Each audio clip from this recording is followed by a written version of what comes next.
नमस्कार। राजस्थान विधानसभा चुनाव को लेकर ओपिनियन पोल के आंकड़े सामने आ चुके हैं और राजस्थान में हर 5 साल में सत्ता परिवर्तन देखने को मिलता है, लेकिन इस बार जिस कार की रणनीति है और भारतीय जनता पार्टी ने एक बार फिर से वसुंधरा राजे को एक बड़ी जिम्मेदारी दी है, तो क्या कुछ आंकड़ा बन सकता है? आज अगर चुनाव होते हैं तो क्या यहाँ पर भजनलाल शर्मा यहाँ पर राजस्थान में फिर से भाजपा का कमल खिला पाएंगे या फिर कांग्रेस की वापसी होगी? क्योंकि आंकड़े यहाँ पर भारतीय जनता पार्टी के पक्ष में थे 2023 में, लेकिन यहाँ पर हर 5 साल में सत्ता परिवर्तन देखने को मिलता है। तो इस हिसाब से राजस्थान में अगली सरकार किसकी बन सकती है, इस पर ओपिनियन पोल के आंकड़े बेहद ही चौंकाने वाले सामने आ रहे हैं, क्योंकि भारतीय जनता पार्टी ने महिलाओं को लेकर बड़े ऐलान किए हैं। और अगर आज चुनाव होते हैं तो राजस्थान को लेकर गंगानगर की 6 सीटों में भाजपा को यहाँ 2 सीटें तो कांग्रेस के खाते में 4 विधानसभा सीट यहाँ पर जा सकती हैं। हनुमानगढ़ की 6 सीटों का जो ओपिनियन पोल, इसमें भारतीय जनता पार्टी को 0 सीट जबकि कांग्रेस खाते में सभी सीटें जाने की संभावना दिखाई दे रही है। 102 सीटों पर कड़ी टक्कर भारतीय जनता पार्टी यहाँ पर दे सकती है। बीकानेर की 7 सीटों में भी अगर बात किया तो यहाँ पर भी कांटे की टक्कर भारतीय जनता पार्टी और कांग्रेस में दिखाई दे रही है। या भारतीय जनता पार्टी को 3 सीटें तो कांग्रेस खाते में 4 विधानसभा सीटें यहाँ पर जा सकती है। चूरू जिले की 6 सीटों में यहाँ पर भारतीय जनता पार्टी को 102 सीटें जबकि कांग्रेस खाते में 4 सीटें, 1 सीट है यहाँ पर बसपा के खाते में यहाँ पर जाती नजर आ रही है। जबकि झुंझुनू की 7 सीटों में भी भारतीय जनता पार्टी को 2 सीटें मिल सकती हैं, जबकि कांग्रेस यहां 5 सीटों पर बाजी मार सकती है, जो राजस्थान को लेकर महत्वपूर्ण आंकड़े सामने आ रहे हैं। जयपुर की 19 सीटों को लेकर बात किया तो यहां पर भारतीय जनता पार्टी को 10 विधानसभा सीटें तो कांग्रेस खाते में 9 सीटें यहां पर जा सकती हैं, जबकि यहां पर अन्य पार्टी को भी 1 से 2 सीटें यहां पर मिलती नजर आ रही है। भरतपुर की 7 सीटों में भारतीय जनता पार्टी को यहाँ पर 5 सीटें जा सकती हैं, जबकि कांग्रेस खाते में यहाँ पर 2 विधानसभा सीटें यहाँ पर जाती नजर आ रही है। सीकर जिले की 8 सीटों का जो ओपिनियन पोल सामने आ रहा है, यहाँ भारतीय जनता पार्टी को 3 सीटें, कांग्रेस खाते में यहाँ पर 5 विधानसभा सीटें जा सकती हैं, अन्य पार्टी को यहाँ पर 0 सीट की संभावना। अलवर जिले की 7 सीटों की बात की तो यहाँ पर भारतीय जनता पार्टी को 4 सीटें तो कांग्रेस खाते में 7 विधानसभा सीट यहाँ पर मिलती नजर आ रही है। जबकि धौलपुर की 4 सीटों में भारतीय जनता पार्टी को यहाँ पर 1 से 2 सीटें, जबकि कांग्रेस यहाँ पर 0 से 4 सीटें, यानी सभी सीटों पर भी कांग्रेस की बाजी मार सकती है। करौली जिले की 4 सीटों की बात किया तो यहाँ पर भाजपा को 2 सीटें मिल सकती है, कांग्रेस खाते में भी 2 विधानसभा सीटें यहाँ पर मिलती नजर आ रही है। जबकि दौसा जिले की 5 सीटों में भारतीय जनता पार्टी को 3 सीटें मिल सकती हैं, कांग्रेस खाते में यहाँ पर 2 विधानसभा सीट यहाँ पर मिल सकते हैं, जो ओपिनियन पोल के आंकड़े यहाँ पर निकलकर सामने आ रहे हैं। नागौर जिले की 10 सीटों की बात की तो भारतीय जनता पार्टी को 3 सीटें तो कांग्रेस खाते में 5 सीटें, बसपा और अन्य खाते में 1-1 सीट यहाँ पर जाती नजर आ रही है।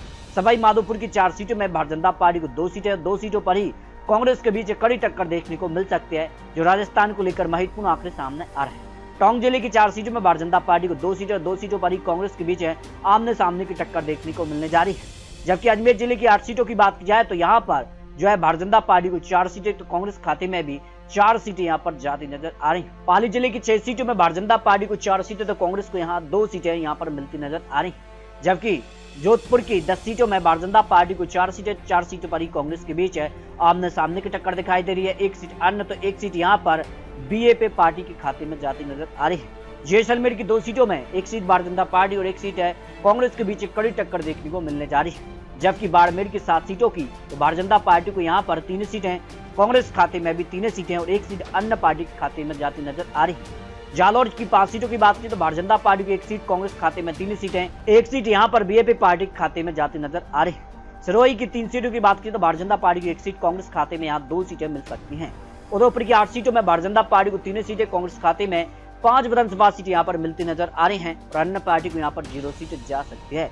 प्रतापगढ़ की 2 सीटों में दोनों सीटों पर भारतीय जनता पार्टी को झटका, जबकि कांग्रेस खाते में दोनों सीटें यहाँ पर जा सकती हैं। यहाँ पर डूंगरपुर की 4 सीटों में भारतीय जनता पार्टी की 1 सीट, 2 सीटों पर कांग्रेस और 1 सीट अन्य पार्टी के खाते में जाती नजर आ रही है। बांसवाड़ा की 5 सीटों की बात किया तो यहाँ पर भारतीय जनता पार्टी को 102 सीटें, जबकि कांग्रेस को यहाँ पर 0 से 5 सीट भी मिल सकती हैं, जबकि अन्य पार्टी को यहाँ पर 0 सीट जाती नजर आ रही है। चित्तौड़गढ़ की 5 सीटों में भारतीय जनता पार्टी को 3 सीटें, 1 सीट कांग्रेस, 1 सीट है बीएपी पार्टी के खाते में यहाँ पर जाती नजर आ रही है। राजसमंद की 4 सीटों में भारतीय जनता पार्टी और कांग्रेस के बीच आमने सामने की टक्कर देखने को मिल सकती है, दोनों ही पार्टी को 2-2 सीट यहाँ पर मिलती नजर आ रही है। भीलवाड़ा की 7 सीटों की बात की तो भारतीय जनता पार्टी को 2 सीटें मिल सकती हैं, कांग्रेस खाते में 3 सीटें और अन्य पार्टी को 1 सीट यहाँ पर सीट मिलती नजर आ रही है। बूंदी जिले की 3 सीटों की तीनों सीटों पर कांग्रेस का पलड़ा इस समय भारी नजर आ रहा है। जबकि कोटा की 6 सीटों में भारतीय जनता पार्टी को 2 सीटें, कांग्रेस खाते में 4 विधानसभा सीट यहाँ पर मिलती नजर आ रही है। 12 की 3 सीटों में तीनों सीटों पर कांग्रेस यहाँ पर बाजी मार सकती है, जबकि झालावाड़ की 4 सीटों में तो एक सीट भारतीय जनता पार्टी और तीनों सीटों पर कांग्रेस यहाँ पर बाजी मार सकती है। इस तरह से राजस्थान को लेकर जो ओपिनियन पोल के आंकड़े सामने आ रहे हैं, इसमें एनडीए भारतीय जनता पार्टी को 75 से लेकर 90 सीटों का अनुमान है, जबकि कांग्रेस पार्टी को 100 से 115 सीटों का अनुमान है और यहाँ पर बीजेपी पार्टी को 5 सीटें और अन्य खाते में भी 5 सीटें यहाँ पर जाती नजर आ रही है। यानी आज अगर विधानसभा चुनाव होते हैं तो हर 5 साल में जो सत्ता परिवर्तन राजस्थान में देखने को मिलता है वो फिलहाल देखने को मिल सकता है। कांग्रेस की वापसी राजस्थान में हो सकती है, लेकिन जिस कार से महिलाओं को लेकर बड़े बड़े ऐलान भारतीय जनता पार्टी करती नजर आ रही है